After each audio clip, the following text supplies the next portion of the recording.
This video is to explain some rules about writing resonance structures to help you know how to write resonance structures in acceptable ways following the rules. The rules you can find in your textbook, the McMurray textbook, 8th edition, pages 43 to 45.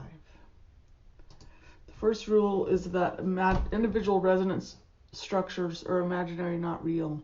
The real structure is actually a hybrid of the different contributing structures.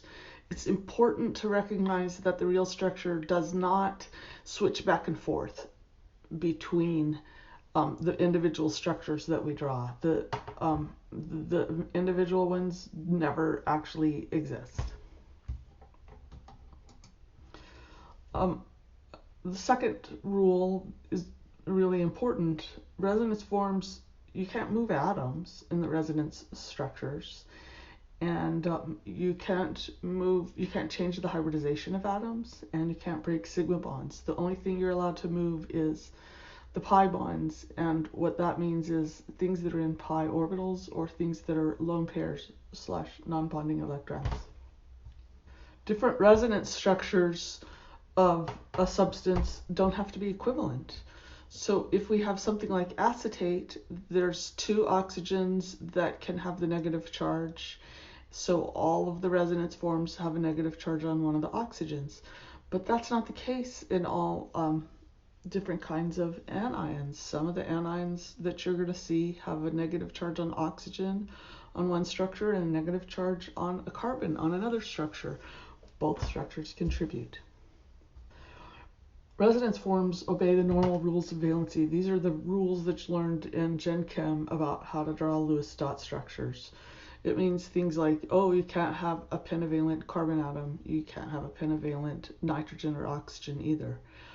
Another part of this rule is the more important contributors are going to have full octets on all of the atoms. The final rule is that the resonance hybrid is more stable than any individual structure. So the important thing for you to recognize about this is spreading out charge with an ion stabilizes the ion. It doesn't matter if the charge is a positive charge or a negative charge. Anytime you can spread the charge out among multiple atoms, that is beneficial for stability. So here's some guidance about moving electrons around in resonance structures. You can move a pi bond to make a lone pair on one of the atoms. You can move a pi bond to make a pi bond involving one of the adjacent atoms. So you move it from the left side to the right side or the right side to the left side. You can also take a lone pair to make a pi bond for one of its adjacent atoms. You can't pick up a bond or a lone pair and move it somewhere else in the molecule. You can only move it to things that are nearby. So now I'm going to work through some examples. The first example I have is a cation.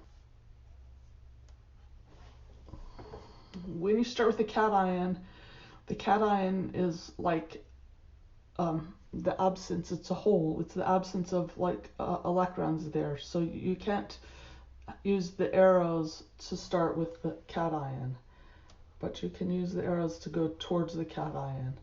So in this case, I am taking the electrons between carbons 5 and 6 and moving them to make a pi bond between 6 and 7. That means carbon 5 lost a bond, so it will have a positive charge. And I will do this all the way down the chain, moving the pi electrons over one atom at a time so that I can get all of the possible resonance forms. So now I have moved the pi bond between 3 and 4 over to make a pi bond between 4 and 5, so the positive charge is on carbon 3. And then there's one more.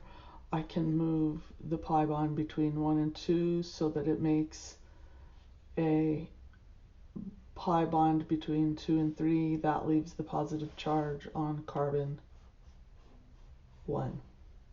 So when I write the hybrid, I'm going to look at all of the contributing structures. There's 4 contributing structures, and they have the positive charge in different places, and they have pi bonds in different places. If we look at the bond between 1 and 2, sometimes it's a double bond and sometimes it's a single bond. So that's going to be a partial double bond. If we look between 2 and 3, sometimes it's a single bond, sometimes it's a double bond. So it gets a partial double bond there too. Same thing with 3 and 4.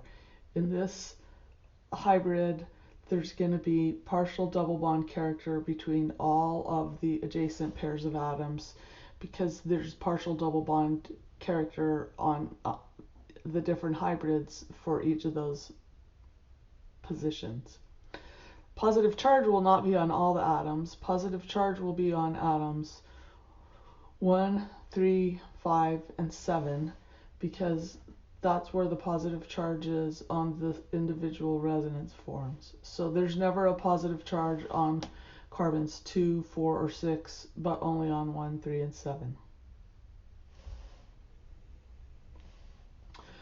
Here's another one with a positive charge. This one should be familiar to you from class on Friday when we talked about the electrophilic aromatic substitution. So when we add an electrophile, we get a cation that has a bunch of resonance structures. I always draw the hydrogen on the carbon that the electrophile attaches to make sure that I don't do stupid things and put positive charges or pi bonds in that position. So I can move this bond to make a pi bond on the other side.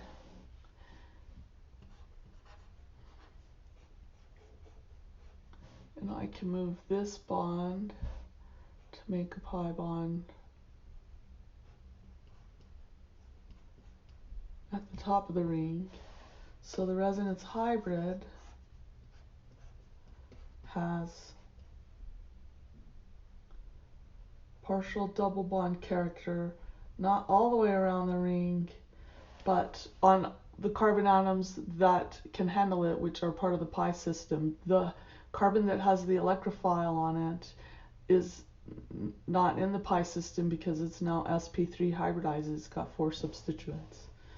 And the partial positive charge is spread out. It alternates atoms.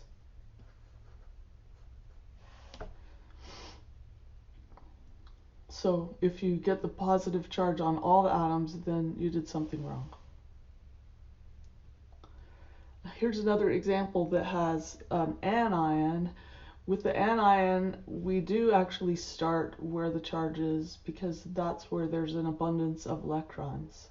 So I can make a pi bond between the oxygen and the carbon adjacent to it, but when I do that, it would give the carbon adjacent to the oxygen 5 bonds, so that has to release a bond, its pi bond, and make an anion on that carbon that was previously in the pi bond.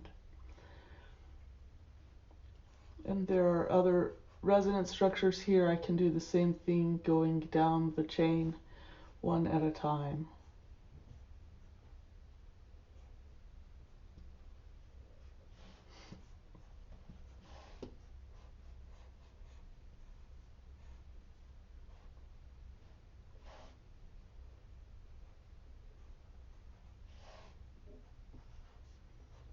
So the resonance hybrid looks like it has contributions from all 4 of these structures, and that means I have partial double bond character between all pairs of adjacent atoms, and I have partial negative charge on alternating atoms starting with the oxygen, and they skip atoms. So this is my resonance hybrid. If you want more practice, the best way to learn to do things in organic chemistry is by practicing. There's a lot more practice problems in the McMurray text in chapter 2. And those are generic problems.